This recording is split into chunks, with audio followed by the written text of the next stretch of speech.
our participation in the unfolding of ideas and truth and liberation that connects us to the grandness of human existence, that reminds us that we are a part of ancient history. We are a part of the formation of a nation that will one day be an ancient civilization. The habits our culture forms now will become rituals and traditions for ages to come. Are our daily rituals instilled with meaning? Will our great-great-great-great-great-grandsons and granddaughters reflect on their ancestors with wonder, amazement, and gratitude?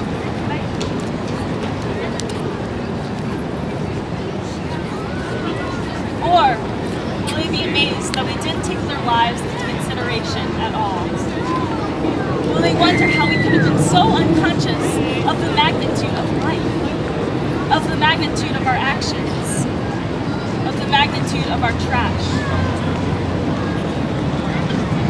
Will they hold us in contempt for wiping out species of animals they will never know?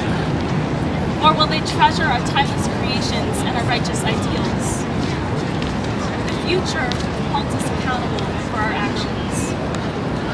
Regardless of whether our portrait is taken or our words are printed in books, we should know that we are a page in history between the past and the future, and nothing can be erased. Every moment of your life is a part of something larger than you. Americans are blessed with many options of what to do with our spare moments. I'm sure you all know what we most often fill these moments with. Yes, it's the great American pastime, watching television. Is our time spent watching TV spent wisely? Even if the content were better than despicable, should we let the content on TV screens command the content of our lives?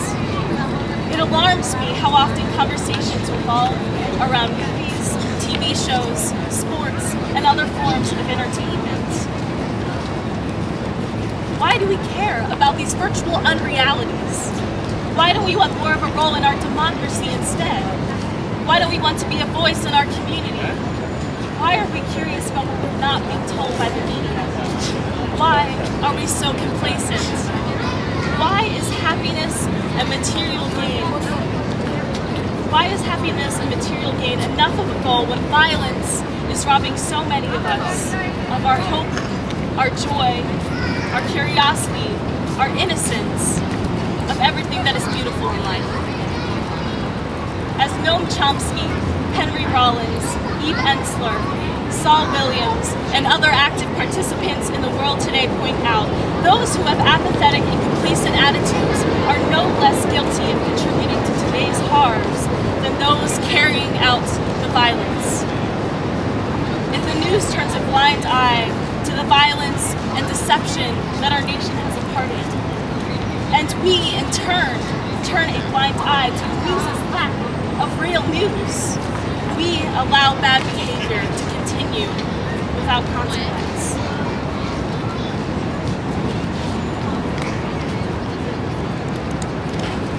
We can't depend on the corporate-owned media to tell us the whole truth. There is no such thing as partial truth. The whole truth is the only kind of truth. There's not enough time between commercials to discuss anything but what is supported by previously established conventional opinions. To start to undo a web of lies, one needs more time to explain than a half-hour block on television. For example, I couldn't tell you this in 10 minutes between commercial breaks. I would be cut off the air right now, while I'm still grappling to get across to each of you that our right to the pursuit of happiness is different from the pursuit of material wealth, gated communities, and gated mindsets. That the complacent American lifestyle is a bag over our heads that we have willingly allowed to be cinched around our necks. This explains why so many of us with meals to count on and beds to come home to still feel like we're struggling to survive. It's why we don't breathe deeply and sleep soundly. We have become comfortable with this uncomfortable lifestyle, having been told that it doesn't get any better than this, that we have all the freedom we could ever hope for and all the choices we could ever want to have. What we see on TV is what we see from inside these bags over our heads. Our TV screens and computer monitors are cloaks of reality. They function just as any other screen, keeping things out that don't belong inside. We should not expect our TV screens to be clear windows when they are actually screens barring us from seeing beyond them. We are made to feel so involved in life because we have access to such an enormous amount of information, but we end up feeling dizzy and overstimulated and unsure of who to trust and what to believe. The 4th of July rolls around each year without a reading of the Declaration of Independence or discussing what our freedoms are or what rights we actually have. I've heard many of my young friends say they'd fight for a cause if they found one. These friends of mine are well-traveled and highly educated with the world at their fingertips. How could they not see that there's so much left to fight for? Why don't we turn off the TV after watching the news with a renewed awareness of how much is left to strive for? Why doesn't what we see on TV motivate us to act? Could it be that if what we saw motivated us to turn off our TVs and act, that the media business would cease to profit from us? And it isn't just the TV stations that benefit from our indifference and our satisfaction with the current depressing state of America. This includes all industries that employ cheap labor. It includes Hollywood and the porn industry. It includes the drug industry, which includes prescription drugs. And it includes hospitals. It pays to keep us thinking that everything is okay and that there is nothing to do but unwind in front of the tube.